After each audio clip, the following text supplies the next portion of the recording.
Bismillahirrahmanirrahim. Assalamualaikum warahmatullahi wabarakatuh. Salam sejahtera, salam satu Malaysia. Sedari pengacara majlis yang berhormat Puan Mas Ermiati Syamsuddin, Ketua Pergerakan Puteri UMNO Malaysia, yang berhormat Puan Halimatun Saadiah Burhan, Ahli Dewan Undangan Negeri Kota Damansara, Sedari Naib Ketua Pergerakan Puteri UMNO Malaysia Puan Zaida, kepada Datuk Dr. Hamzah Kasim, Pengurusi MKOP Berhad, pada semua ahli jawatan kuasa Pergerakan Puteri UMNO Malaysia, terutama sekali Toke Panggung, Cik Eza Hassan, yang patut kita berikan ucapan tahniah dan syabas di atas kejayaan menganjurkan bahaya Hista yang saya kira amat berjaya sekali pada hari ini. Pertamanya saya ingin mengucapkan ribuan terima kasih di atas kesudian Pergerakan Puteri UMNO Malaysia menjemput saya pada petang ini. Sekali lagi saya ucapkan tahniah dan syabas sekali lagi kerana konsep penganjuran ini saya kira adalah antara suatu penganjuran yang unik, lain daripada yang lain, dan saya kira mempunyai potensi yang besar di masa depan yang boleh dikaitkan sebagai sebahagian daripada branding Pergerakan Puteri UMNO Malaysia, dan insya-Allah akan melangkah jauh ke depan dengan kejayaan yang lebih cemerlang di masa yang akan datang. Apabila kita bercakap tentang bahaya Hista ini, selalunya orang bertanya tentang bahaya itu. Apa yang disebutkan oleh Yang Berhormat Puan Mas Ermiati sebentar tadi, bahawa perkataan bahaya itu kalau selalunya dikaitkan dengan pakaian wanita Islam, dikatakan tudung bagi orang-orang Melayu kita, dikaitkan dengan hijab, dikaitkan dengan pelbagai-bagai nama yang lain. Kalau di negara lain mungkin namanya syador, namanya burqa, dan pelbagai-bagai nama yang dikaitkan dengan cara pakaian wanita Islam yang membayangkan bahawa wanita Islam itu mesti mempamerkan pakaian yang bersifat modesti, bersifat kesederhanaan, bersifat tidak dikatakan keterlaluan di dalam kehidupan, dalam memperagakan kecantikan yang ada pada diri. Saya teringat berapa tahun yang lalu saya pergi ke sebuah negara Islam, negara Iran, di mana saya bercakap dengan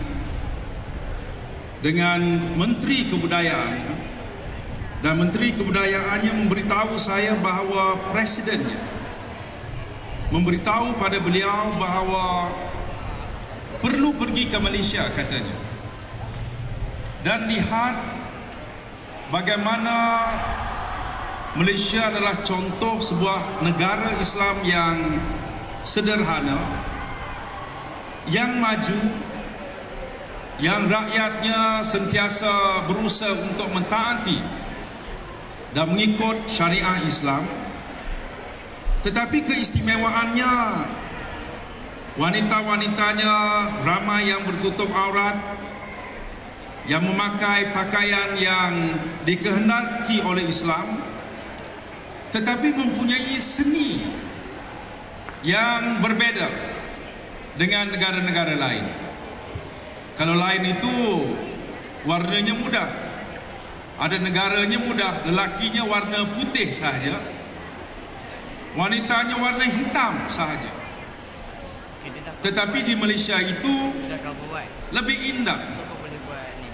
Ada warna biru, warna hijau, warna pink, merah jambu, dan kemudiannya fashionnya pelbagai, dan ianya menjadikan sebahagian daripada keindahan yang ditunjukkan pada wanita-wanita Islam di sini. Sebenarnya perkara ini menjadi pandangan ramai, menjadikan Islam di Malaysia ini begitu indah sekali. Menutup aurat bukan berarti tidak ada unsur fashion dan juga seninya. Dan kesenian itu yang membedakan antara suatu fashion dengan suatu fashion yang lain. Dan disitulah kita dapat lihat bahawa suatu fashion itu kemudiannya boleh dipeloporkan melalui jenama-jenama yang tertentu. Kalau dahulunya orang kata bahawa tudung hanyalah sama saja, tetapi tudung pada hari ini kita lihat pelbagai jenama. Kalau kita berjalan sepanjang bazar ini, kita sudah lihat bahawa sekarang ini orang-orang kita bukan sekadar menjual, mencipta ataupun mereka apa yang disebutkan tudung tadi, tetapi ianya menonjolkan jenama-jenama yang tertentu. Pembinaan jenama ataupun branding ini yang menjadikan sesuatu bentuk perniagaan itu lebih ke depan daripada yang lain.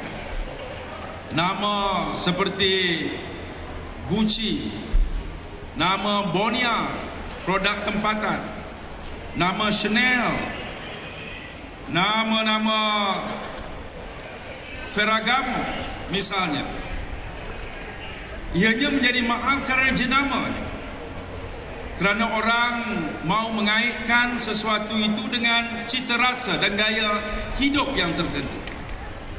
Maka di sinilah kita katakan bahawa masa depan bahaya Hista ini ialah bagaimana anda membina gaya hidup anak-anak muda, wanita Islam yang maju, yang ke depan, yang lincah, yang dinamik, melalui pakaian yang dikaitkan dengan pergerakan Puteri UMNO Malaysia, dan anda membawa kemajuan bagi masa depan negara yang tercinta. Sebab itu ada negara yang cuba melihat perkara ini secara yang berbeza dan negatif. Bertudung dikaitkan dengan soal pemikiran yang konservatif, tetapi kita menunjukkan bahawa mereka yang bertudung boleh membawa kemajuan. Apa yang disebutkan Islamofobia, Islamifobia, fobia terhadap Islam, boleh kita kikis melalui acara-acara yang begini. Tetapi perkara yang kedua yang disebutkan oleh Puan Mas Ermayati tadi, iaitu di sini ada lagi suatu strategi yang membedakan bahaya Hista ini dengan tudung-tudung yang kita perolehi di bazar-bazar lain. Di sini kita kembangkan perniagaan kita melalui perniagaan online, perniagaan dalam talian. Dan kita tahu bahawa masa depan negara dan masa depan dunia ini, bahawa perniagaan bukan sekadar kita pergi ke gerai-gerai, kita pergi ke butik, kita pergi ke bazar. Kita perlu sampai ke tempat itu melalui broadband ataupun jalur lebar, segalanya serba mungkin. Ramai pengusaha-pengusaha yang dahulunya usahawannya hanya berlegar di tempat dan kampung mereka, sekarang ini berkembang menjadi suatu usahawan yang dikenali seluruh dunia. Sebab itulah apa yang dilakukan oleh anda semua ini adalah telah menangkap dan telah mengangkat keupayaan wanita-wanita kita yang menjadi usahawan, bukan usahawan kampung, usahawan tempatan, tetapi usahawan global yang boleh mencecah dan boleh sampai ke mana tempat pun dalam dunia pada hari ini. Malaysia boleh jadi pusat kepada perkembangan industri ini. Tahniah dan syabas sekali lagi saya ucapkan pada pergerakan Puteri UMNO Malaysia. Tadi YB telah beritahu bahawa pihak kementerian saya sebagai kementerian yang menggalakkan perniagaan online sebagai salah satu daripada kaedah yang kita kembangkan di dalam untuk menjadikan perniagaan yang dikaitkan dengan digital ekonomi adalah merupakan suatu perniagaan masa depan. Melalui kementerian kita adakan sedikit insentif kepada mereka yang berjaya di dalam penciptaan, pengubahan bahaya hista ini. Tetapi saya berjanji pada YB Army, melalui kejayaan ini insya-Allah di masa depan kita akan tambah lagi insentif yang akan kita berikan. Semoga usaha yang dibuat ini mencapai kejayaan yang berterusan. Semoga diberkati Allah. Semoga ini adalah merupakan permulaan yang lebih besar lagi.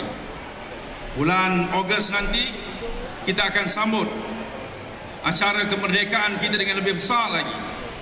Dan saya percaya ianya akan lebih besar, lebih indah dan lebih bermakna lagi dengan penglibatan anda semua melalui suatu lagi bahaya hista edisi Merdeka yang akan menjulang dan mengangkat nama pergerakan ini ke tahap yang lebih tinggi.